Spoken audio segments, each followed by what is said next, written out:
Indien, 1868. Ein britischer Soldat sitzt allein in einem uralten Tempel, umgeben von Stille, Weihrauch und dem Gewicht von 1000 Jahren.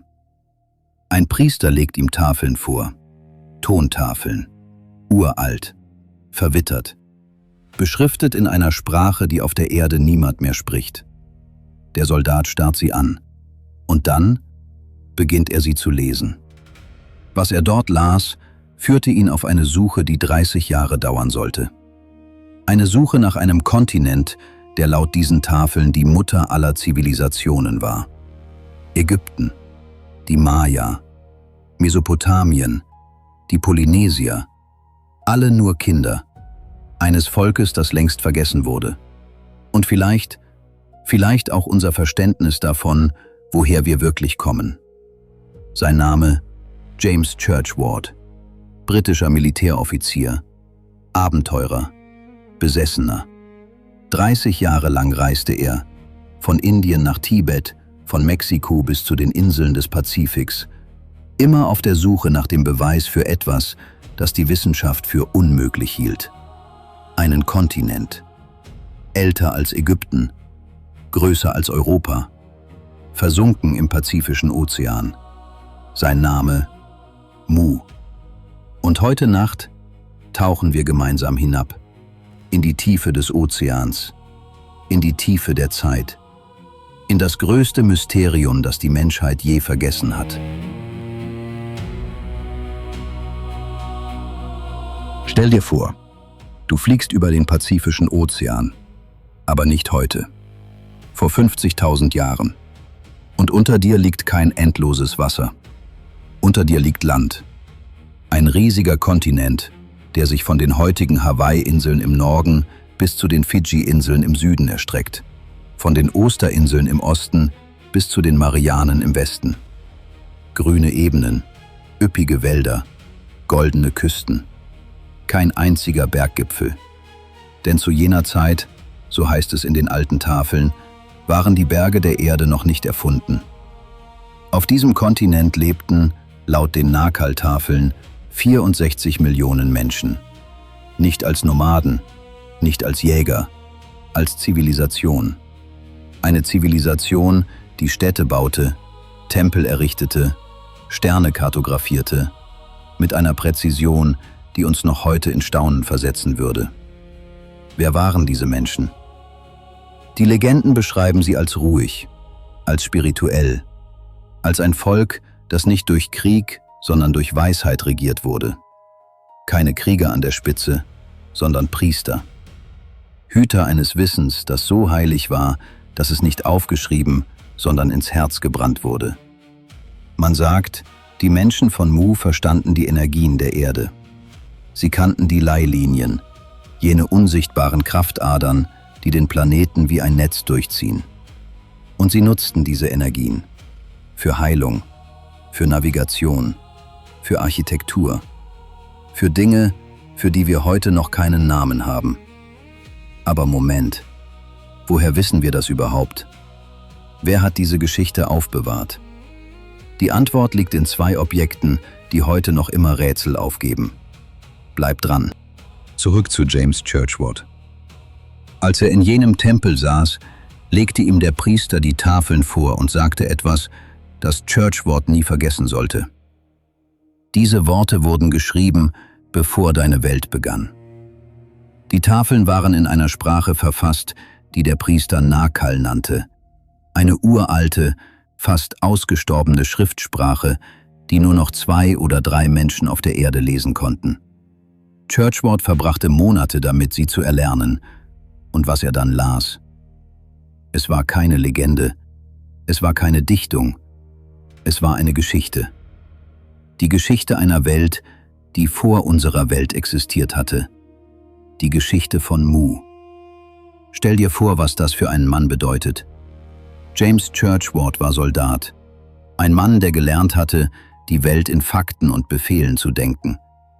Und nun saß er mit zitternden Händen über Tafeln gebeugt, die ihm sagten: Alles, was du über die Geschichte der Menschheit weißt, ist unvollständig. Er ließ die Armee hinter sich. Er ließ sein altes Leben hinter sich. Er reiste 30 Jahre lang. Nicht für Ruhm, nicht für Geld, für die Wahrheit. Und dann, Jahrzehnte später, stieß er in Mexiko auf etwas Unglaubliches. Der Archäologe William Niven hatte bei Ausgrabungen in der Nähe von Mexiko-Stadt über 2500 Steintafeln entdeckt. Churchward analysierte sie und traute seinen Augen nicht. Die Symbole auf den mexikanischen Tafeln stimmten mit den Nakal-Tafeln aus Indien überein. 2 Kontinente, tausende Kilometer entfernt, dieselbe Sprache, dieselben Symbole. Wie ist das möglich? Es sei denn, beide Kulturen hatten die gleiche Quelle. Es sei denn, beide Kulturen stammten aus Mu. Doch das ist nicht das Einzige. Es gibt etwas, das man heute noch sehen kann, das man berühren kann. 1986 entdeckte ein Taucher vor der Küste Japans etwas, das die Wissenschaftler bis heute nicht erklären können. Es ist ein gewöhnlicher Tag.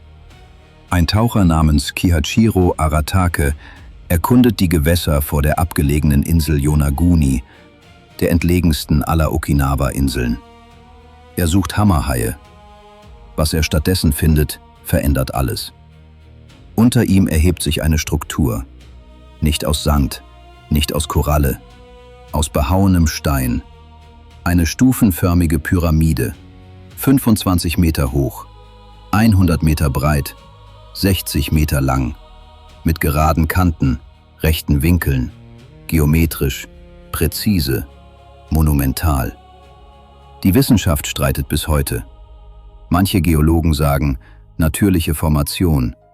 Der Sandstein und Schiefer dieser Region bricht entlang horizontaler und vertikaler Linien. Das sehe aus wie Menschenwerk, sei es aber nicht. Aber dann kam Professor Masaaki Kimura, Meereswissenschaftler an der Universität der Ryukyu-Inseln. 15 Jahre lang tauchte er hinab. 15 Jahre lang maß er, fotografierte er, kartografierte er. Und er fand etwas, das man mit natürlicher Erosion nicht erklären kann. Eingehauene Rillen, rudimentäre Zeichen, Schriftzeichen, in die Felswände geritzt, Steinflächen in Tiergestalten gehauen und ringsum weitere Strukturen, Ruinen, Mauern, Plattformen, als wäre da einmal eine Stadt gewesen. Kimura hatte Beweise, Kimura hatte Messungen, Kimura hatte Jahre seiner Karriere in diese Forschung investiert. Und trotzdem hörte ihm kaum jemand zu, weil die Konsequenz seiner Entdeckung zu ungeheuerlich war. Wenn Yonaguni von Menschen gebaut wurde, dann vor mindestens 10.000 Jahren, als der Meeresspiegel noch tief genug war, um dieses Land trocken zu halten. Das würde bedeuten, es gab eine fortschrittliche Zivilisation, lange bevor Ägypten, Sumer oder Mesopotamien überhaupt begannen. Die Medien tauften es Japans Atlantis. Aber einige Forscher sagten, nein, das ist kein Atlantis, das ist Mu. Und wenn sie recht haben, wenn Yonaguni wirklich der Überrest eines versunkenen Kontinents ist, dann liegt da unten, unter 25 Metern Wasser, ein Beweis dafür, dass unsere gesamte Geschichtsschreibung nur die zweite Hälfte einer viel längeren Geschichte ist. Doch hier entsteht eine Frage, die kaum jemand stellt. Wenn Mu und Atlantis beide existierten, warum sind sie beide untergegangen? Und war es wirklich ein Zufall? Atlantis. Du kennst den Namen. Der griechische Philosoph Platon schrieb davon, ein mächtiges Reich im Atlantik, das durch seine eigene Hybris unterging. Ein Volk, das nach Macht griff und dafür von den Göttern bestraft wurde. Mu war anders, tief anders. Wo Atlantis Kriege führte, pflegte Mu Harmonie. Wo Atlantis nach Herrschaft strebte, suchte Mu nach Erleuchtung. Atlantis, das Reich der Macht. Mu, das Reich der Weisheit. Aber was bedeutet das wirklich? Die Legenden erzählen von den Priestern von Mu, von Männern und Frauen, die ihren Schülerinnen und Schülern lehrten. Wahre Stärke liegt nicht darin, andere zu beherrschen. Wahre Stärke liegt darin, sich selbst zu beherrschen. Während Atlantis, so berichten die Mythen, seine Flotten ausschickte, Völker unterwarf, und Reichtümer anhäufte, saßen die Weisen von Mu in stillen Tempeln und stellten sich eine andere Frage. Wie leben wir im Einklang mit der Erde? Wie leben wir im Einklang mit dem Kosmos? Wie leben wir im Einklang mit uns selbst? Und vielleicht ist genau das Erschütterndste an dieser Geschichte. Denn Mu scheiterte nicht trotz seiner Weisheit. Mu scheiterte trotzdem. 2 Elisabethen, 2 Wege und doch dasselbe Ende. Beide verschluckt vom Meer, beide ausgelöscht, als wäre nichts gewesen. Das wirft eine Frage auf, die vielleicht keine angenehme Antwort hat. Was, wenn es keinen Unterschied macht, wie edel eine Zivilisation ist? Was, wenn Zyklen der Zeit alles zermahlen, das Gute wie das Böse? Was, wenn Mu und Atlantis nicht Strafen waren, sondern Warnungen an uns? Aber wie genau endete Mu? Was geschah in jener Nacht? Oder war es ein Jahrhundert, ein Jahrtausend, als die Wellen kamen und nicht mehr zurückgingen? Die Legenden sind sich in einem einig. Es war kein langsamer Verfall, es war plötzlich. Die Nahkalttafeln beschreiben es in Bildern, die einem den Atem verschlagen. Das Land wogte und rollte wie Ozeanwellen. Die Erde zitterte und schüttelte sich. Tempel und Paläste stürzten krachend zu Boden. Erdbeben, Vulkanausbrüche, Flutwellen, die keine Wellen waren, sondern Wände aus Wasser, so hoch wie Berge. Einige Überlieferungen sprechen nicht von einem einzigen Ereignis, sondern von 3. 3 große Flutkatastrophen, die in Abständen kamen, jede mächtiger als die vorherige. Die erste erschütterte das Land, die zweite zerstörte die Küstenstädte, die dritte ließ den Kontinent versinken. Für immer. Denk einen Moment daran. Nicht an den Kontinent, an die Menschen. Ein Vater, der seine Kinder in ein Boot lädt und nicht weiß, wohin er segeln soll. Eine Priesterin, die die heiligen Tafeln in wasserdichte Behälter einschließt, nicht um sie zu retten, sondern damit die Zukunft weiß, was hier einmal war. Ein alter Weiser, der am Ufer steht, nicht flieht und das Meer beobachtet. Diese Menschen haben existiert, zumindest in der Überlieferung, zumindest in dem Schmerz, der in jedem Mythos über eine verlorene Heimat nachhallt. Doch was war die Ursache? 3 Theorien existieren und keine lässt einen völlig kalt. Die erste: Naturkatastrophe. Eine Verschiebung tektonischer Platten.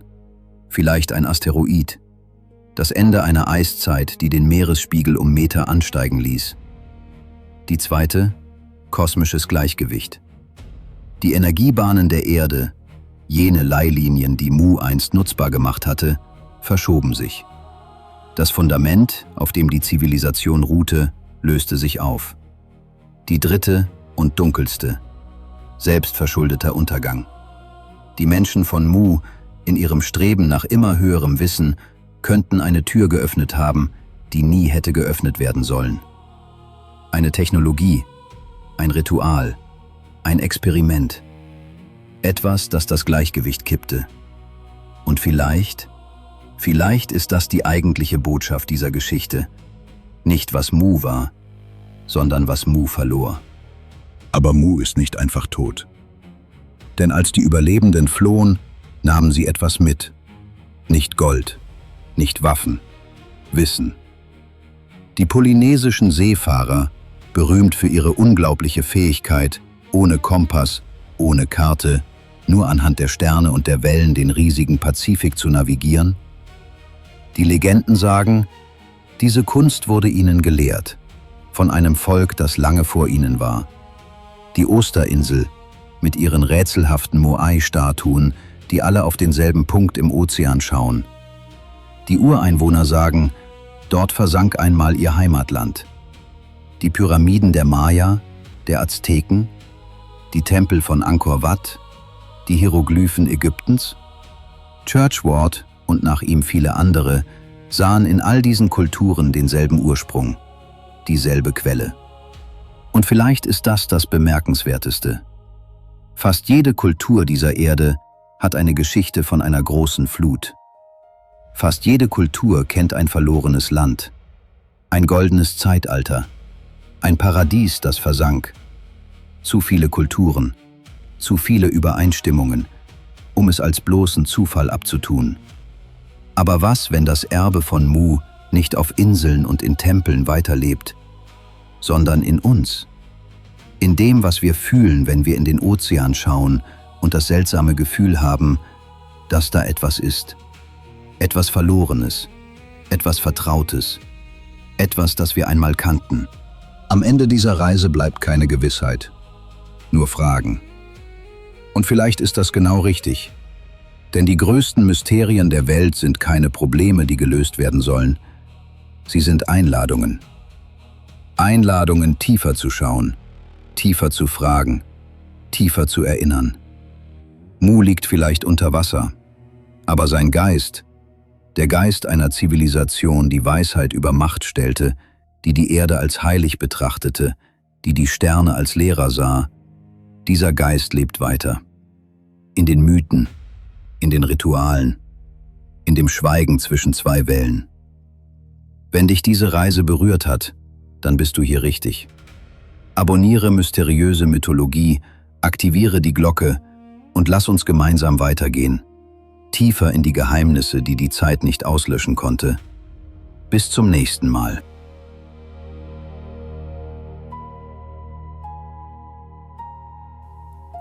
Thanks for watching. See you in the next video. Bye.